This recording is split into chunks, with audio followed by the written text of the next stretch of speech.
Hey, Jeff Joslin here, sitting in bed, playing with my Christmas present.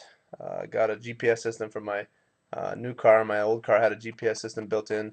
This one doesn't, so I picked up the Garmin first, but then returned it for the TomTom because it had more downloadable voices. And I finally, after about an hour trying to set this thing up, I've got it working, so check this out. After 300 yards, you have reached your destination. The Force is with you, but you are not a Jedi yet. How cool is that? I really don't have anywhere to go tonight, but I think I might get in the car and just drive around and just so I can hear Darth Vader give me instructions on when to turn left and when to turn right. Anyways, got UFC 125 coming up this weekend. Looking at the card a few days ago, I didn't realize that there was so many potentially good fights. I have a lot of guys that I like to watch fight, and some really good matchups in terms of skill sets and experience. On the undercard, Antonio McKee, well, I'm interested to see how he does. 40 years old, getting a chance at the UFC. A lot of people say he's not the most exciting fighter, but a win's a win. Going to be interesting to see how he does against his opponent, Jacob Volkman. Phil Baroni on the undercard.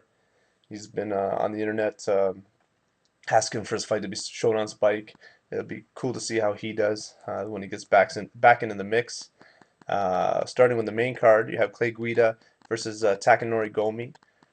Clay Guida's always been one of my favorite fighters. Comes in unpredictable, tons of energy, and I'm just impressed with the fact that he can fight with long hair like that. I had long hair when I first started Brazilian Jiu-Jitsu many, many years ago, and someone sat on it, and I ended up having to cut it after like a week or two of training. So, it's amazing that he can compete at such a high level and train all the time with hair like that. So that's impressive in itself. But the guy also has a lot of skills. Gomi, very tough guy, 32 wins, 6 losses. Tons of experience, so this is going to be a good fight. I think Clay Guida is going to probably do enough to win a decision, take this fight to the ground, control it on the ground. I don't think he's going to have the power in his hands or the accuracy or speed or technique to take out Gomi with the hands or kicks for that matter. So I think if he's going to win this, it's going to be by decision. I think he's going to be able to do it. Next fight, you have Nate Diaz versus Dong Young Kim. I think that's how you pronounce it. But Dong Young Kim is undefeated, so it's always exciting to watch an undefeated fighter going in. He's going against Nate Diaz, and I really don't. This one was a tough one for me to pick. I know Dong Young Kim's a strong guy, has a lot of technique, but Nate Diaz, the Diaz brothers are very scrappy. I think he's going to be able to put something together and win this fight. So I'm going to call him Nate Diaz to win this one by submission hold. Next fight up on the list is the Brandon Vera versus Thiago Silva. And you got records are pretty close. Brandon Vera's coming off of 2 losses. Thiago's coming off of 1 loss. Thiago 14 wins. Brandon Vera has 11 wins. So both these guys got to win this fight.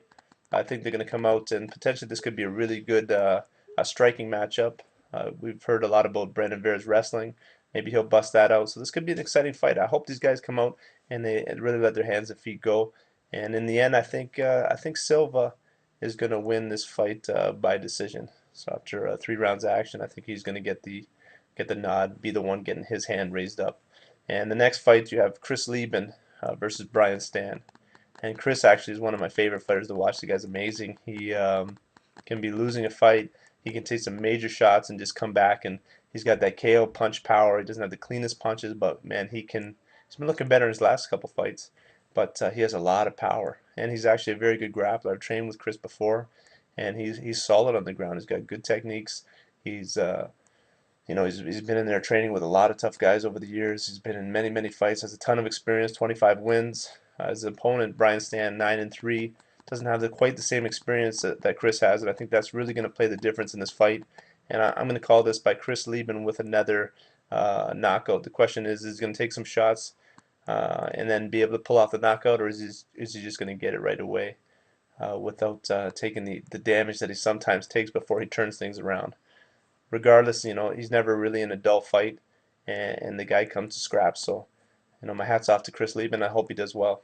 And if you haven't met him before, I know sometimes he gets a little bit of a bad rap from the reality show. But when I was there I was in Portland, Oregon, training for about 2 weeks back in the day, right before I fought John Fitch, and he was a super cool guy. We trained together, and he was a good guy to talk to, and completely different than what the reality show made him look out to be. So, if you're holding a grudge against him from way back in the days when he was on the reality show, let it go, let it go. The final matchup, main event, you got Frankie Edgar versus Gray Maynard.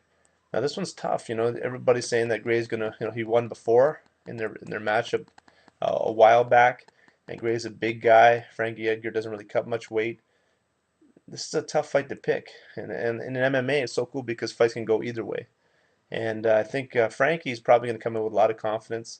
I look for him to use a lot of movement, try to be evasive, try to avoid any of the advantages that Gray's strength would give him. So I think he'll be looking to outpoint Gray and use his speed, use his movement, and avoid any trouble situations. And I think in the end, he's going to be able to do that this time. We're going to have to wait and see. And I think it's going to go to a decision, and I think Frankie Edgar is going to still be champion when it's all said and done. So that's pretty much my take on UFC 125.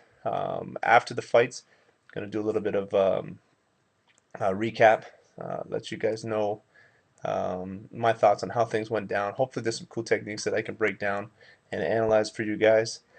But don't forget, you can get signed up for the Pick'em contest.